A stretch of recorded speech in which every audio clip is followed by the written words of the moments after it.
Right, so this is Marvely Myers continuing documenting my journey up to where I'm now at. After recording what I've just said in the previous recording about phoning the number, not getting any response, so I decided, it's just my former employers winding me up. I went to the paper shop as per usual because I can access the Daily Express online, but my husband needs to get it in paper form. My husband introduced me to the Daily Express when we meet, and I've been reading it ever since. I even made contributions to their mental health crusade. There's more to come about them, but let me get on with it. So, went out, got the paper, came back, took off my jeans. I was wearing short shorts, not leggings. Had on a vest. God must have caused me to put on that vest. Belongs to my brother who died in prison as a result of nobody listened to his concern. So he done a criminal act, sat in the church, waited for police to come. Yeah? Now I know what my poor brother must have gone through. Right. So, make myself comfortable because it's two of us in this place. My husband, who is coming up 98 on the 8th of March, and myself. So, we have different needs. So, I'm always working to facilitate my husband's needs. So, I'm not getting all the privileges, and he has to do with what's left. I was sat on this chair right here. This is my workstation. When the buzzer went. So all I need to do is turn the chair, look through the window, and when I look through the window, I see the police vehicle out there. I got up from the chair, I walk here. I would have put the door on the latch, and as you can see, I have the key in my hand because of reasons I will tell you about. And I will say, I put this on it for ease of doing what I'm doing. So I would come here, open the door, put the door on the latch, invited the police in, turned back the door, and entered my flat. So it's on the latch, as you can see, because I'm expecting them to come in. I came back, I sat in this chair. Whilst I'm sat in this chair, I heard one of the officers asking, "Where is she?" And I called out, "Push the door and come in." So I'm still sat here, and yeah. What I mean? No, me just do some recording for do what me I do. Not happen, man. Me just do some recording to tie up what happened, Tam. You're not listening to what is out there. 37-year-old police officer died from COVID. Huh? You don't understand what is happening, Tom. Please trust me. And don't let what my horoscope said. Don't expect me to fail. It's been 7 years now. Today is the day I said my final goodbye to my mother in Jamaica in 2014. So I've lost my train of thought. Okay. Came back, sat here, heard one of the officers saying, "Where is she? Push the door and come in." I'm sat there. 3 officers came in. 2 female and a male, I can remember that. The one in the front, didn't know her name at the time, came And that was where she sat. I'm almost certain she sat. And then the other two would be somewhere here. So I'm sat here. She would be there because I would say, make yourself at home or something to that effect. So I was the one who said, oh, you've come to interview me. Her response, and she's the only one I can remember having any conversation with until I was handcuffed and I spoken to the male. So yes, I'm sat here and she came in and I said, oh, so you're here to interview me. So the weight had lifted off my head, off my shoulders now, because it's the 30th, not the 1st. But I'm thinking, silly me. Oh, the officers are working with me. They've come to interview me, so that will take the pressure off. By the time I asked the question, so you're here to interview me? She said, no, we're not here to interview you. You have to come to the station. But even then, I wasn't thinking about any of what was done. It's the 30th. See if you see what's in my head. I still have a day to play with. So by the time she said, no, I'm not here to interview you, I turned around because this is the file. As you can see, I keep files. Make my life easy. So this is the file. So I was going to show the officer the letter to do with the meeting at Sodok Police Station. So by the time I says to her, let me show you some documents about the meeting I arranged at Sodok Police Station. She says to me, we're not here about that. We're not here about that. That's not what we hear about. So I turned back around. Since they're not here for that. She might have said, they're here to arrest me. But I'm not certain. I'm not going to say she didn't say it. But because today is the 30th, I wasn't panicking or anything. I was still calm, most likely. I guess when the calmness went is when I picked up my phone. Because now I intend to call my stepson to let him know new developments. I picked up my phone, so I would be here with the phone. This would be on, that would be on, that would be on. I don't know, maybe I'll have to take it to the shop now because from when it's blocked out. So I might take it for a final recharge up and then stop paying for maintenance. I took my phone up, ready to key in the number to call my stepson to let him know new development or send him a message or whatever. The same person who said we're not here for that, because the other two, I think they might still be stood in the perimeter of the doorway. Yeah, that's what my memory. She was the dominant one. She said, I'm not allowed to use my phone. I must put it down. So me being me, I put the phone down.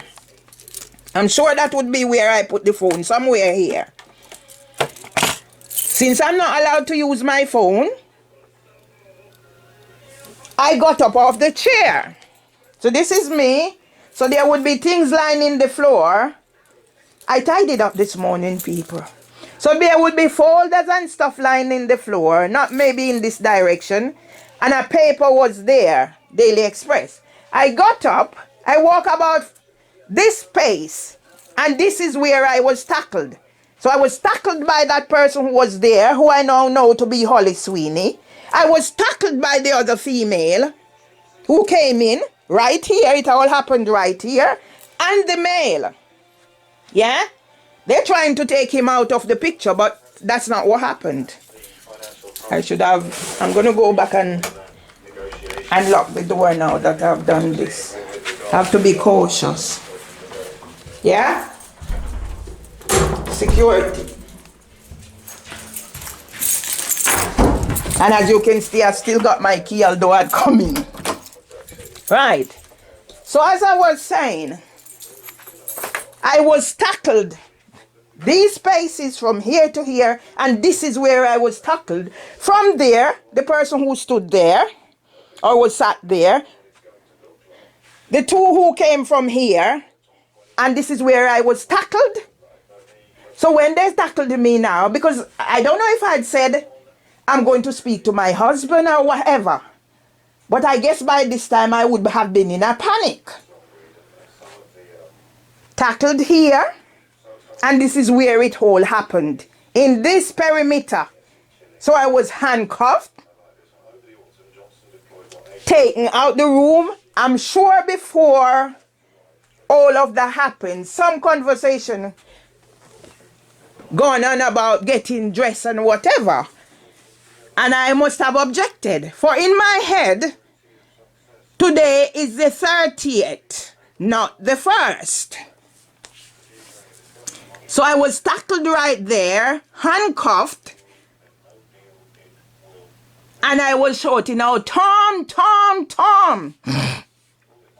I was taken out through the door, went to the van, and the next thing I know, so I can't tell you 100% if I was escorted out of the house by the 3 officers or what.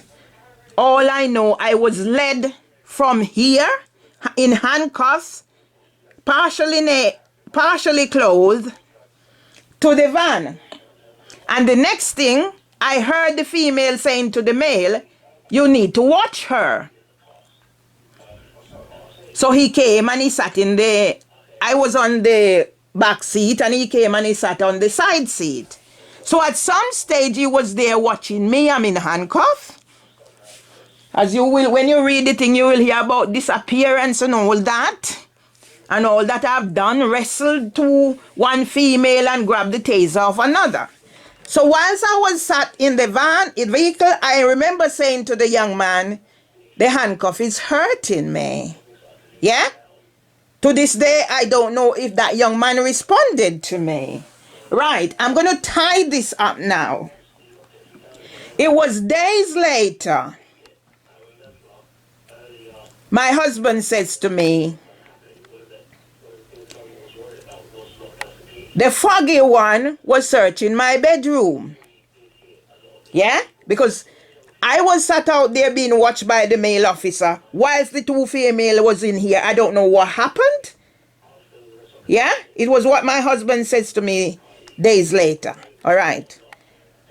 After everything was said and done, I don't know how many minutes, how long I was there. I don't know. I have no timing frame. Yeah? I was driven. Yeah.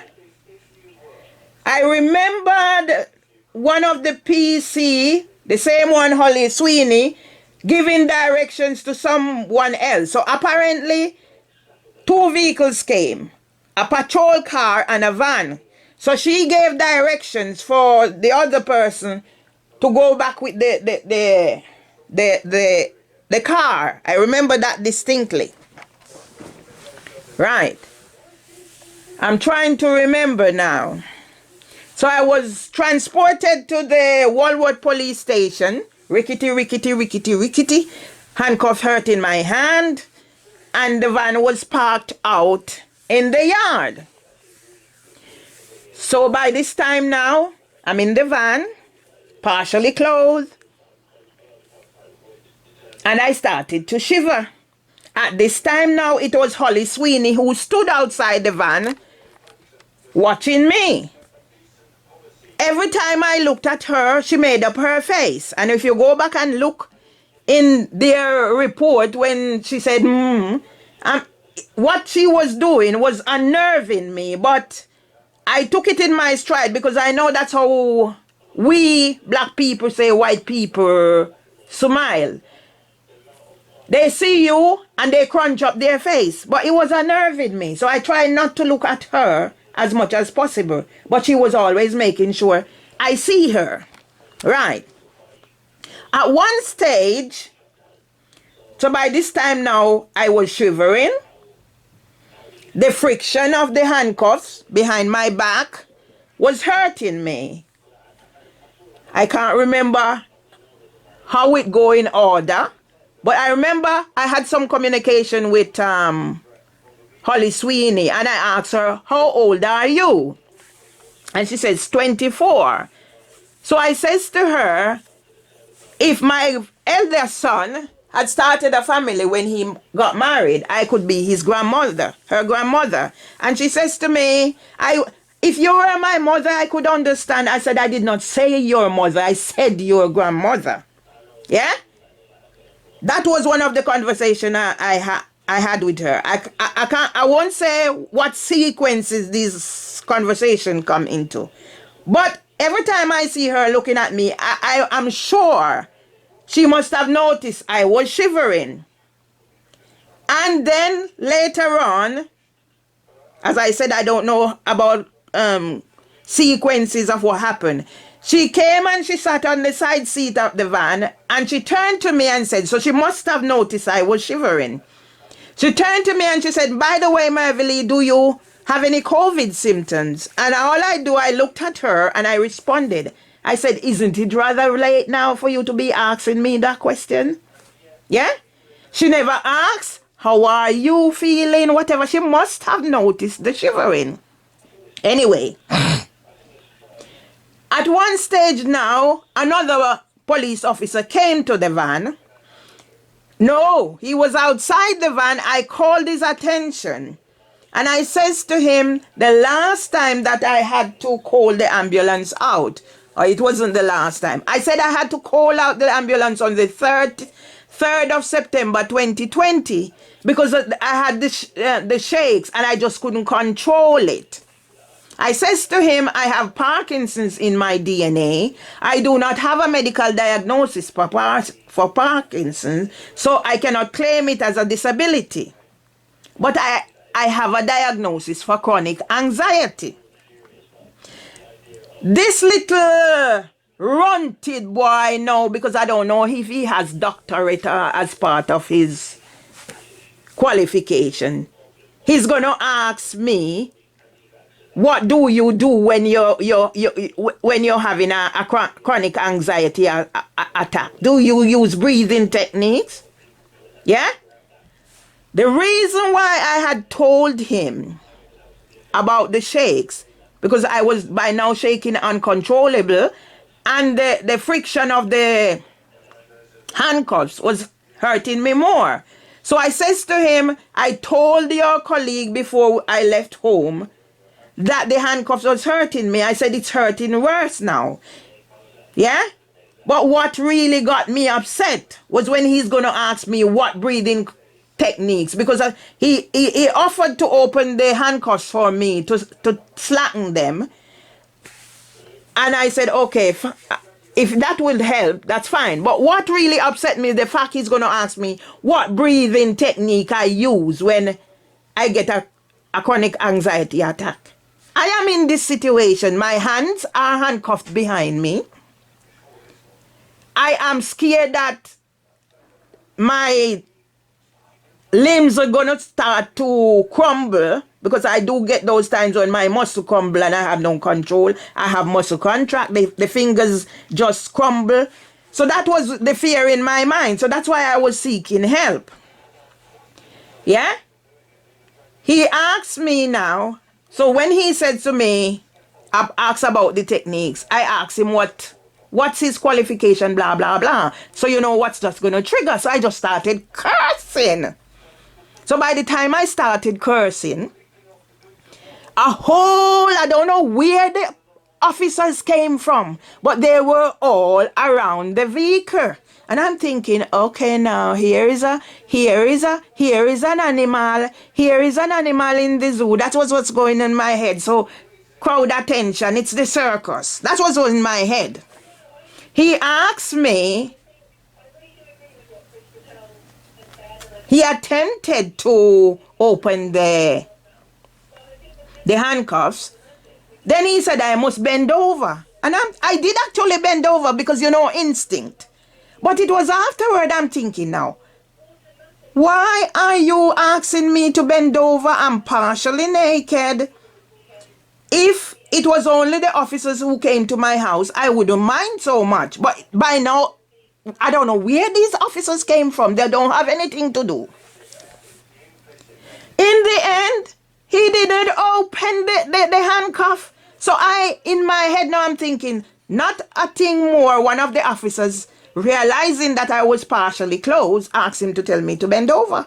That's what's in my head. Yeah? All right. As I said, I don't know how things happen in sequence.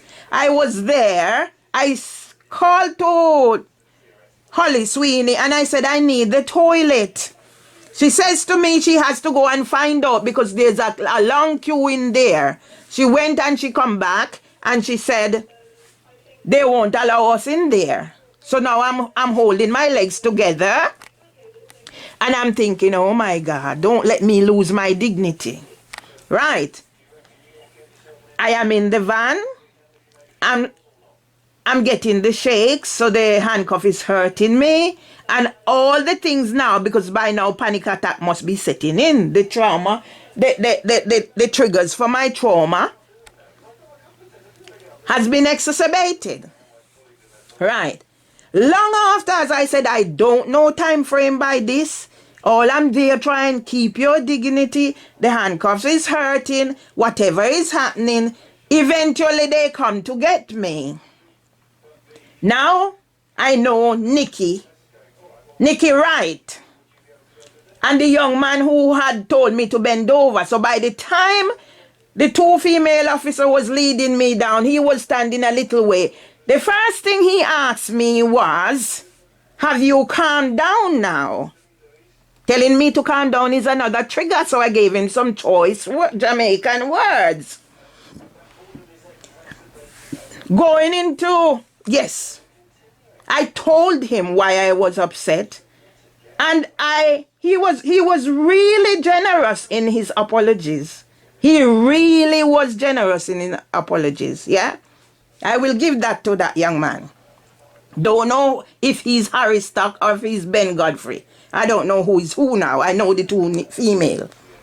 So leading me into the station now, I was in the station, sat on a side, handcuffs hurting me. I reminded the officer, I said, I need the toilet. Yeah? So now I'm being treated less than an animal. Their response set off another spate of cursing. So I curse. And I told the one named Nikki right now is going to tell me, why don't I calm down, something to that effect? They are trying to help me and whatever. And I give her some choice bad words and I tell her if I need to piss right here, I will piss right here. Yeah? Right. I went before the sergeant. That's when the handcuff was released now by the same one, and I'll have to tell another story about the excuse why I was asked to bend over. He didn't ask me to bend over, he just released it. There was no problem in him releasing it, so I'm wondering why he couldn't release it when I was in the van. So it was the sergeant